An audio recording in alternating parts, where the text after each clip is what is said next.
নমস্কাৰ সকলোকে স্বাগতম জনাইছো। আজিকালি আপুনি বা মই যদি গুৰুত্বপূৰ্ণ খবৰবিলাক বিচাৰিব লাগে তেতিয়া গুগলত বিচাৰিব লাগে। কাৰণ সংবাদ মাধ্যম বা অন্যান্য যি প্ৰচাৰ মাধ্যম আছে সেইবিলাকত এই কথাবিলাক আলোচনা নহয় বা এই কথাবিলাকক লৈ বাতৰি নহয়। এতিয়া আজিকালি সংবাদ মাধ্যম বুলি ক'লেও ভুল হ'ব বা নিউজ চেনেল বুলি ক'লেও ভুল হ'ব। ই আজিকালি এটা বিনোদনধৰ্মী মনোৰঞ্জনধৰ্মী এটা উপাদান, এণ্টাৰটেইনমেণ্ট চেনেল বুলিহে ক'ব পাৰি। এতিয়া সেই প্ৰসংগটো এইকাৰণে আহিছে যে শেহতীয়াকৈ বহু ঘটনা ঘটিছে। ভাৰতবৰ্ষ হওক অসম হওক বহু গুৰুত্বপূৰ্ণ ঘটনা ঘটিছে, কিন্তু সেই ঘটনাবিলাক এতিয়া নাই, সেইবিলাকৰ ওপৰত বাতৰি হোৱা নাই। যে আপুনি যদি ভালকৈ মন কৰে তেতিয়া শেহতীয়া ৪৮ ঘণ্টাত সামাজিক মাধ্যম সংবাদ মাধ্যম কিহত ব্যস্ত পৰিধি শৰ্মাক লৈ। কিহত ব্যস্ত? চানমাৰী বিহু ফিল্ডত বা চানমাৰী বিহু মঞ্চত এগৰাকী অসমীয়া গানৰ লগত জড়িত ব্যক্তিক অপমান কৰা হৈছে। আমি শিল্পী শব্দটো ব্যৱহাৰ কৰা নাই দেই। এগৰাকী অসমীয়া গানৰ লগত জড়িত ব্যক্তিক অপমান কৰা হৈছে বা মৌ বিহু ইত্যাদি বহু কথাক লৈ ব্যস্ত। এতিয়া সেইখিনি লৈ ব্যস্ত থকা অৱস্থাত বাকী কিন্তু সময়ৰ গতিত চকাবিলাক ঠিকেই ঘূৰি আছে আৰু কথাবিলাক দিনক দিনে অকণমান বেছি জটিল হৈ গৈছে।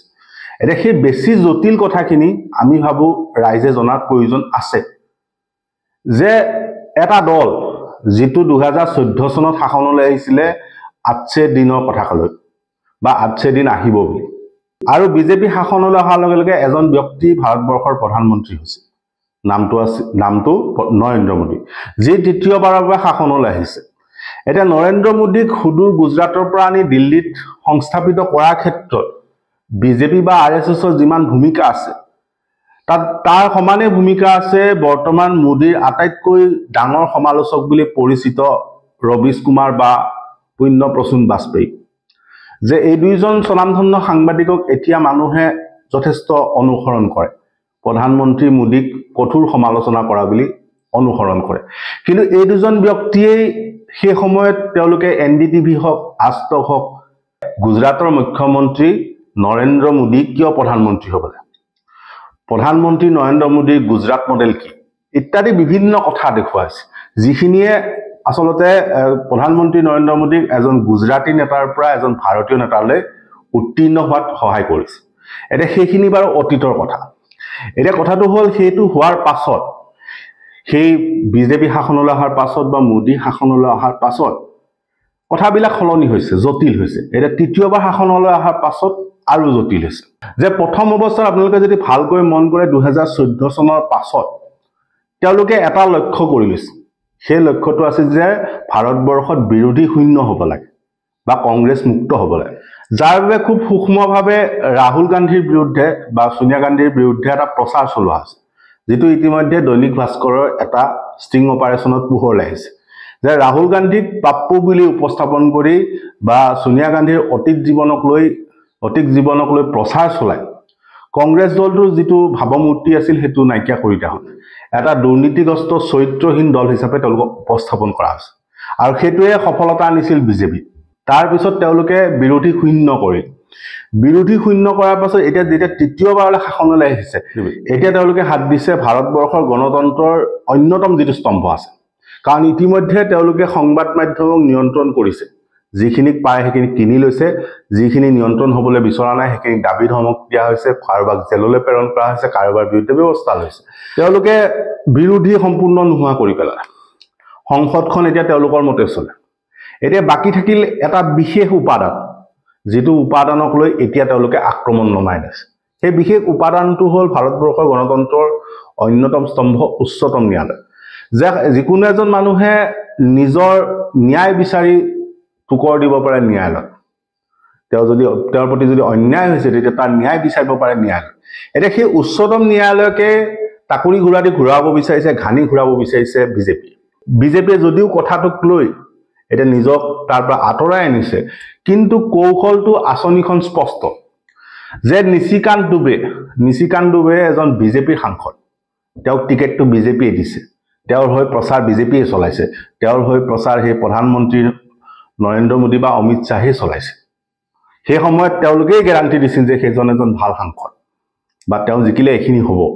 সেইজন নিশিকান্ত দুবে ইচ্ছাকৃতভাৱে ভাৰতবৰ্ষৰ উচ্চতম ন্যায়ালয়ক আক্ৰমণৰ লক্ষ্য কৰি লৈছে।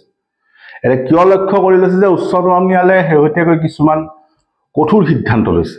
আমি সিদ্ধান্তখিনি ফালে যাম, কিন্তু প্ৰথমতে কথাটো হ'ল যে সাংসদগৰাকীয়ে ক'বলৈ বিচাৰিছে যে ভাৰতবৰ্ষত চিভিল আনৰেষ্ট বা চিভিল ৱাৰ বা ভিতৰুৱা অশান্তি সৃষ্টি কৰিব বিচাৰিছে বৰ্তমানৰ উচ্চতম ন্যায়ালয়ৰ তাৰ মুখ্য ন্যায়াধীশ। এইটো সৰু সুৰা মন্তব্য নহয়। বিধানসভাৰ ভিতৰত মন গ'ল বুলি মুখৰ চুপতি মাৰিলে বা সংসদৰ ভিতৰত মুখৰ চুপতি মাৰিলে দুজন সাংসদে বা বিধায়কে তেনেকুৱা ধৰণৰ কথা নহয়। এইটো হ'ল উচ্চতম ন্যায়ালয়ৰ এটা অনুষ্ঠানক বা এটা গণতন্ত্ৰৰ স্তম্ভক পোনপটীয়াকৈ আক্ৰমণ কৰা হৈছে, যে তেওঁলোকৰ সিদ্ধান্তবিলাক দেশৰ গণতন্ত্ৰৰ পৰিপন্থী বুলি কোৱা হৈছে, দেশত অৰাজকতা সৃষ্টি কৰা বুলি কোৱা হৈছে। এইটো সৰু কথা নাছিলে, কিন্তু এই কথাটোক লৈ যিমানখিনি আলোচনা হ'ব লাগিছিল বা যিমানখিনি ইয়াক লৈ প্ৰতিক্ৰিয়া হ'ব লাগিছিল সেইটো হোৱা নাই। কংগ্ৰেছে সংবাদমেল নিশ্চয় দিছে, কিন্তু কথাটো হ'ল এইটো ইছ্যু নহয়। যেনেকৈ ৱাকফ আইনক লৈ এটা ইছ্যু সৃষ্টি হৈছে, যেনেকৈ তাৰ বিৰুদ্ধে প্ৰতিবাদ হৈছে, তেনেদৰে কিন্তু এই কথাটোক লৈ বৰ বিশেষ তেনেকুৱা ধৰণৰ প্ৰতিক্ৰিয়া হোৱা নাই। কিন্তু এইটো খুব গুৰুত্বপূৰ্ণ যে সেইখিনি সাহস দেখুৱাবলৈ এতিয়া তেওঁলোকে কুণ্ঠাবোধ কৰা নাই যে উচ্চতম ন্যায়ালয়ক তেওঁলোকে আক্ৰমণৰ লক্ষ্য কৰিছে। তেওঁলোকে ক'বলৈ বিচাৰিছে যে সংসদখন বা বিধানসভাখন বন্ধ কৰি দিয়ক যদি উচ্চতম ন্যায়ালয়ে সকলো আইন কানুন বনাব পাৰে। সেই ধৰণৰ কথা যেতিয়া আহি পৰিছে, তাত এটা কথা স্পষ্ট যে এইবাৰ ন্যায়ালয়খনক দমন কৰিব বিচাৰিছে, ন্যায়ালয় বাইপাছ কৰিব বিচাৰিছে, ন্যায়ালয়ক জপিয়াই যাবলৈ বিচাৰিছে বিজেপি। ন্যায়ালয়ক আৰু তেওঁলোকে নামানে। আৰু শেহতীয়াকৈ আমি দেখিছোঁ যে গুৱাহাটী উচ্চ ন্যায়ালয়তো একেটাই অৱস্থা, যে গুৱাহাটী উচ্চ ন্যায়ালয়ৰ জ্যেষ্ঠ অধিবক্তা তথা বাৰ এছ'চিয়েশ্যনৰ সভাপতি কমল নৰেন চৌধুৰীক যি ধৰণে লক্ষ্য কৰি লোৱা হৈছে সেইটো কিন্তু মন কৰিবলগীয়া। এটা মন কৰিবলগীয়া কথা হ'ল যে আমি শেহতীয়াকৈ লক্ষ্য কৰিছোঁ জ্যেষ্ঠ অধিবক্তা গুৱাহাটী উচ্চ ন্যায়ালয়ৰ জ্যেষ্ঠ অধিবক্তা কমল নৰেন চৌধুৰীয়ে টুইটাৰত কিছুমান কথা তেওঁ লিখে মাজে মাজে, সেইখিনিতো প্ৰত্যাক্ৰমণ কৰিবলৈ আৰম্ভ কৰিছে, অৰ্থাৎ IT চেল জপিয়াই পৰিছে। এতিয়া কাৰণটো কি? কাৰণটো হৈছে যে তেওঁলোকে ন্যায় ব্যৱস্থাটোকো হাত দিব বিচাৰিছে, ন্যায় ব্যৱস্থাটো দমন কৰিব বিচাৰিছে। গতিকে এইটো সৰু কথা নহয়। তেনেদৰে ভাৰতবৰ্ষৰ যিগৰাকী উপ ৰাষ্ট্ৰপতি জগদীপ ধনখড়, তেওঁ শেহতীয়াকৈ উচ্চতম ন্যায়ালয়ৰ বিৰুদ্ধে মন্তব্য কৰিছে। গতিকে এটা কথা ঠিক, তেওঁলোকে পৰিকল্পনাটো ভালকৈ কৰিছে আৰু ধাৰাবাহিকভাৱে কামখিনি কৰি গৈছে, এটা আঁচনি যুগুত কৰিছে। সেই কথাটো কিন্তু ৰাইজে চিন্তা কৰাৰ প্ৰয়োজন আছে, দৃষ্টি দিয়াৰ প্ৰয়োজন আছে। ন্যায়ালয়ক যদি অস্তিত্বহীন কৰিব বিচৰা হৈছে তেতিয়াহ'লে ৰাইজে কিন্তু সেই কথাটো দৃষ্টি দিয়ক। আৰু এই ক্ষেত্ৰত ন্যায়ালয়ৰ কঠোৰ সিদ্ধান্ত বুলি কওঁতে যিটো আটাইতকৈ আদৰণীয় সিদ্ধান্ত শেহতীয়াকৈ উচ্চতম ন্যায়ালয়ে লৈছে সেইটোক লৈ অসমত বিশেষ চৰ্চা নাই। কিন্তু আমি ভাবোঁ যে কংগ্ৰেছ শাসিত সেই তেলেংগানাত যি ধৰণৰ সিদ্ধান্ত উচ্চতম ন্যায়ালয়ে ল'লে, তাৰপিছত কিন্তু অসমত বিজেপি চৰকাৰখনে উন্নয়নৰ নামত, এডভান্টেজ অসমৰ নামত যি ধৰণে বনাঞ্চল বা অন্যান্য জলাশয়, বিল ইত্যাদি ধ্বংস কৰিব বিচাৰিছে, তাৰ বিৰুদ্ধে কিন্তু এই যিটো উচ্চতম ন্যায়ালয়ৰ ৰায়দান আছিল বা ৰায়দান দিছে সেইটো কিন্তু মাইলৰ খুঁটি।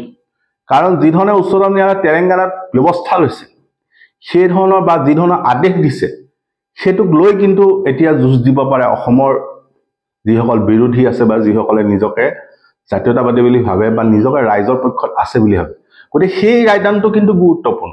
কাৰণ ৰায়দানটোত এটা কথা ঠিক যে তেওঁলোকে কেৱল বনাঞ্চলখন ধ্বংস কৰাটো ৰোধ কৰাই নাই, তাত ষ্টে দিয়া নাই কেৱল, বা তাত কেৱল স্থগিতাদেশ দিয়া নাই। দিনটোৰ ভিতৰত স্থগিতাদেশ দিয়াই নহয়, শেহতীয়া যিটো ৰায়দান, সেই ৰায়দানটোত এইটো কথাও কোৱা হৈছে যে যিখিনি বনাঞ্চল ধ্বংস কৰা হ'ল, অৰ্থাৎ যিমান ৰকেটৰ গতিত বনাঞ্চল ধ্বংস কৰিলে, আপোনাক কিছু ভিজুৱেল আমি দেখুৱাইছিলোঁ, সেই বনাঞ্চলখিনি ৰিষ্টৰেশ্যন কৰিবলৈ আদেশ দিছে। অৰ্থাৎ সেই বনাঞ্চল যিখিনি ধ্বংস কৰিলে সেইখিনি পুনৰ গঢ়ি তুলিবলৈ নিৰ্দেশ দিছে। আৰু অন্যথা জেললৈ যাব লাগিব বুলি স্পষ্টভাৱে ন্যায়ালয়ে কিন্তু কৈছে যে তাত যিকেইজন বিষয়া উপস্থিত আছে বা যি তেলেংগানা চৰকাৰৰ অধিবক্তা আছে তেওঁলোকক কিন্তু স্পষ্টভাৱে সেইটো কৈছে যে বনাঞ্চলখন যদি উদ্ধাৰ কৰিব নোৱাৰে, বনাঞ্চলখন যদি আগৰ পৰ্যায়ত আনি দিব নোৱাৰে, তেতিয়াহ'লে কিন্তু তেলেংগানা চৰকাৰৰ চিফ ছেক্ৰেটাৰী বা মুখ্য সচিব জগৰীয়া হ'ব আৰু তেওঁৰ বিৰুদ্ধে আইনী ব্যৱস্থা লোৱা হ'ব। আৰু যিকেইজন বিষয়াই এই কামটো কৰিছিলে তেওঁলোকক কিন্তু জেললৈ প্ৰেৰণ কৰা হ'ব বুলি স্পষ্টভাৱে ন্যায়ালয়ে কৈছে। গতিকে সেইটো এটা মাইলৰ খুঁটি আছিলে, কিন্তু সেই কথাটো বিশেষ আলোচনা নহ'ল। গতিকে শেহতীয়া সময়ত বহু ঘটনা ঘটিছে। এই পৰিধি শৰ্মা মৌ বিহু বা চানমাৰী বিহু মঞ্চৰ ঘটনাটোতকৈ গুৰুত্বপূৰ্ণ বহু ঘটনা ঘটিছে। এতিয়া চানমাৰী বিহু মঞ্চৰ ঘটনাটোৱে চাওক যে তেওঁ আজি গোচৰ ৰুজু কৰিছে।